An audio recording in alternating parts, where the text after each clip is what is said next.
దీన్ని విశ్లేషించి చెప్పడం జరిగింది. ఇవి కాకుండా ఇంకా అనేక 2-3 లాంగ్వేజ్కి సంబంధించినటువంటిది కూడా సులభతరంగా ఉంది. ఇది అందరూ చదువుకునేటటువంటి విధంగా ఉంది, స్టూడెంట్స్కి చాలా పనికొస్తాయి అని ఇన్ని విశ్లేషణ చేస్తూ జవహర్లాల్ నెహ్రూ గారు ఎక్కడ, విల్ డ్యూరాంట్ ఎక్కడ, ఆర్నాల్డ్ టాంబీ ఎక్కడ, వీళ్ళతోటి చేస్తే నాకు కొంచెం సిగ్గు వేసింది నిజంగా.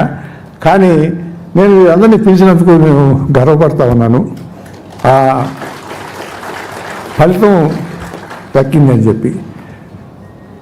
ఇదే మళ్ళీ నేను మన చంద్రబాబు నాయుడు గారి దగ్గరికి వెళ్ళినా, లేకపోతే ఇంకెవరి దగ్గరికి వెళ్ళినా కూడా ఎలా రాసావయ్యావా, ఎలా చేసావయ్యా అని అడుగుతారు.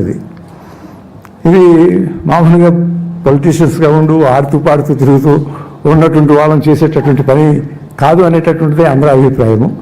కానీ దీనికి ఏంటంటే కృషి జరిగింది. నేను మొదట శాసనసభ్యుడిగా 83లో ఎన్నికయ్యాను, తర్వాత 91లో పార్లమెంట్ సభ్యుడిగా అయ్యాను.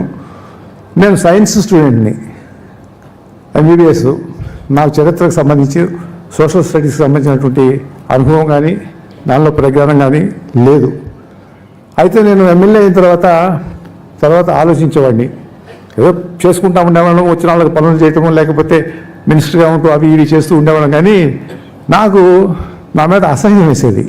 అసహ్యం ఏంటంటే నేను అర్హుడినా, చరిత్ర తెలియకుండా భారత చరిత్ర, లేకపోతే తెలుగువారి చరిత్ర, లేకపోతే ప్రపంచ చరిత్ర ఇటువంటివి తెలుసుకోకుండా వరల్డ్లో ఉన్నటువంటి రాజకీయము, డెవలప్మెంటు, పరిజ్ఞానం తెలియకుండా మనం ఇక్కడ కూర్చోవటము, శాసనసభలో కూర్చోవటము, ఏదో ఎన్నికయ్యాము వచ్చాము ఆ పనులు ఈ పనులు చేసుకుంటున్నాము అని సిగ్గు వేస్తూ ఉండేది. అందుకని నేను కనపడినప్పుడల్లా కూడా పుస్తకాలు ఎక్కడ దొరికినా కొనుక్కుంటూ ఉండేవాడిని. ముఖ్యంగా చరిత్రకి, వాళ్ళకి సంబంధించినటువంటి విషయాలు, యూరోపియన్ హిస్టరీ కానివ్వండి, ఏషియన్ హిస్టరీ కానివ్వండి, చైనా హిస్టరీ కానివ్వండి, ఇలా పుస్తకాలు మాత్రం కొనుక్కుంటూ ఉండేవాడిని.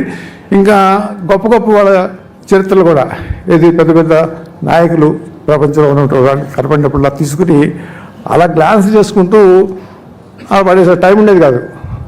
హెడ్డింగ్స్ మాత్రం తెలుసు, సబ్జెక్టు ఏంటి అనేటటువంటిది సూక్ష్మంగా కొద్దిగా తెలుసు, కానీ గుర్తు కానీ దాని మీద కాన్సన్ట్రేషన్ కానీ ఉండేది కాదు. ఇంట్లో లైబ్రరీలో పెట్టుకునేవాళ్ళం. ఇవి అలా ఉండిపోయింది. అలా ఉండిపోయిన తర్వాత మనకి 2014 డివిజన్ అయిపోయింది. మన ఏపీ డివిజన్ అయిపోతే తెలుగువారు అసలు ఎప్పటి నుంచి ఉన్నారు, ఎవరెవరు పరిపాలించారు, శాతవాహనులు, ఇక్ష్వాకులు, తర్వాత మనకి పల్లవులు, చాళుక్యులు, చోళులు, కాకతీయులు, విజయనగరము, తర్వాత నిజాము, అంతకుముందు గోల్కొండ నవాబులు, తర్వాత బ్రిటిష్, ఈ పరిపాలన ఉన్నాయి కదా. ఈ ఎవరెవరు ఏంటి అనేటటువంటిది మనలో మాకెంతవరకు తెలుసు అనేటటువంటిది నాకు అనుమానం. నాకు సరిగా తెలియదు కాబట్టి వాటిని అలానే నా తోటి శాసనసభ్యులు ఉన్నటువంటి వాళ్ళు, శాసనసభ్యులుగా ఉన్నటువంటి వాళ్ళము, రాజకీయాల్లోకి వచ్చినటువంటి వాళ్ళము చేస్తుంది ఏంటి, ఎలక్షన్లో గెలవటం, డబ్బులు ఖర్చు పెట్టుకోవటం, మళ్ళీ ఎన్నికైన తర్వాత డబ్బులు ఎట్లా తెచ్చుకోవాలి, ఇదే కార్యక్రమం కదా. అందుకంటే మనం చదివేటటువంటి ప్రపంచం గురించి తెలుసుకునేటట్టే లేదు కదా ఇవాళ. వాస్తవం ఇది అమ్మ.